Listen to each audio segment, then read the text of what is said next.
جناح صاحب کی زندگی کا ایسا پہلو جس پہ بہت کم بات کی جاتی ہے۔ اگر آپ تاریخ اٹھا کر دیکھیں تو ان کی بیوی کا انتقال 1929 میں ہوا اور قائد اعظم کا انتقال 1948 میں ہوا۔ اس دوران 19 سال کا عرصہ گزر گیا۔ کئی خواتین بالخصوص بزنس فیمیلز ان سے بندھن باندھنے کی خواہاں تھیں، مگر انہوں نے پھر دوبارہ شادی کیوں نہیں کی۔ جن دنوں قائد اعظم بمبئی میں وکالت کیا کرتے تھے، وہیں ان کا پارسی فیملی سر دنشا سے ملنا ولانا ہوتا تھا۔ ایک بار وہ ان کے گھر گئے تو وہاں ایک 16 سالہ لڑکی سے ملنا ہوا۔ اس نوجوان لڑکی کے اندر مندرجہ ذیل خوبیاں تھیں۔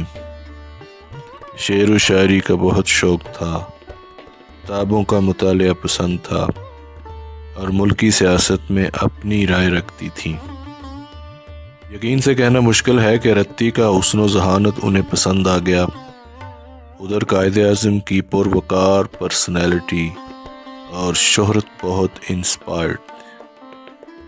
وہ اپنے گھر میں جناح صاحب کو دیکھ کر اکثر انسپائر ہوتی تھیں، کیونکہ قائد اعظم کی ڈریسنگ سے لے کر بات چیت تک ایک کشش تھی، اور یہ شروعاتی کشش محبت میں کب ڈلنے لگی اس کا انہیں علم ہوا۔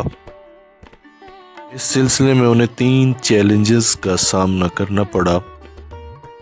نمبر 1، جناح صاحب مسلم تھے اور وہ پارسی تھی۔ نمبر 2، خود ایک امیر فیملی سے تھی، جبکہ قائد اعظم ایک مڈل کلاس۔ نمبر 3، جناح صاحب کی عمر 42 سال تھی اور وہ 18 سال کی ہو گئی تھی۔ آپ اس پارسی لڑکی کی جگہ پہ خود کو رکھ کر دیکھیے، جنہوں نے ایک ایسے انسان سے محبت کی۔ دینی مسئلے کا حل رتی نے اسلام کو پڑھا اور پھر دل سے مذہب اسلام قبول کیا۔ ان کا نام مریم جناح رکھا گیا۔ خاندانی مسئلے کا حل انہوں نے دولت چھوڑ کر کیا اور فیملی سے علیحدگی اختیار کی، بلکہ ذرا مشکل زاویہ یہ بنتا ہے کہ فیملی نے بائیکاٹ کیا۔ اپنے سے 20 سال بڑے پارٹنر سے شادی کا عملی فیصلہ کیا۔ اپنے مینٹل کمپیٹیبلٹی سے درست ثابت کیا۔ بالخصوص دونوں کی سیاسی اور فلسفیانہ باتیں خوب میچ کرتی۔ یہ ایک غیر روایتی شادی تھی۔ بمبئی کی امیر پارسی کلاس میں بڑا سکینڈل رہا۔ یہ محبت 1918 سے 1928 تک خوب پلتی رہی، مگر مریم جناح کو قائد سے ایک گلہ رہتا تھا، وہی گلہ جو اکثر محبوبہ کو محبوب سے رہتا ہے کہ آپ کے پاس میرے لیے ٹائم ہی نہیں، آپ مجھے اگنور کرتے ہیں تو اچھا نہیں لگتا۔ حالانکہ وہ خود بھی سمجھتی تھی کہ قائد اعظم ملک بنانے کی راہ پر گامزن ہے۔ کارنر میٹنگ سے لے کر شہروں میں اجلاس اور رات گئے مطالعے کرتا رہنا۔ وہ اپنے خط میں جناح صاحب کو لکھتی ہیں، ڈارلنگ، آپ نے میرے لیے جو کچھ کیا اس سب کے لیے شکریہ۔ یقین جانیے کہ میرے دل میں صرف گہری سافٹنس اور گہرا درد ہے، ایسا درد جو اذیت کے بغیر ہے۔ کبھی کبھار انہیں پیارے قائد کی جدائی اداس کرتی تھی۔ اے محبوب، مجھے اس پھول کی طرح یاد رکھنا جسے آپ نے ہی انتخاب کیا تھا، نہ کہ اس پھول کی طرح سمجھنا جس کو پاؤں تلے رونت ڈالا گیا ہو۔ وہ 1928 میں کچھ عرصے کے لیے جناح صاحب سے علیحدہ ہو گئیں۔ اپنے خط میں وہ خوبصورت اختتام کا کہتی ہیں، یاد رکھیے گا میں نے آپ سے ایسی محبت کی ہے جو کم ہی کسی مرد کے حصے میں آئی ہوگی۔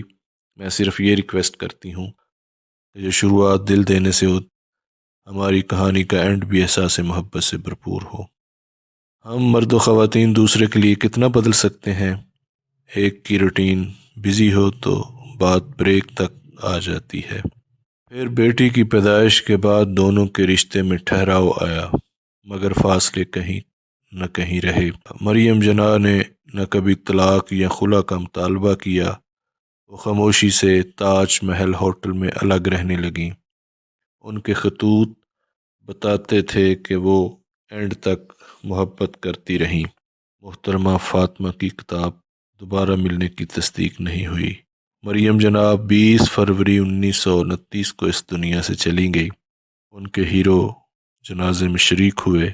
عینی شاہدین اور بہت سے سوانح نگاروں کے مطابق بہت کم ایسا ہوا ہم نے جناح صاحب کو پبلک میں روتے دیکھا ہو۔ مریم کے انتقال پہ وہ مسلسل آنسوؤں میں ڈوبے رہے۔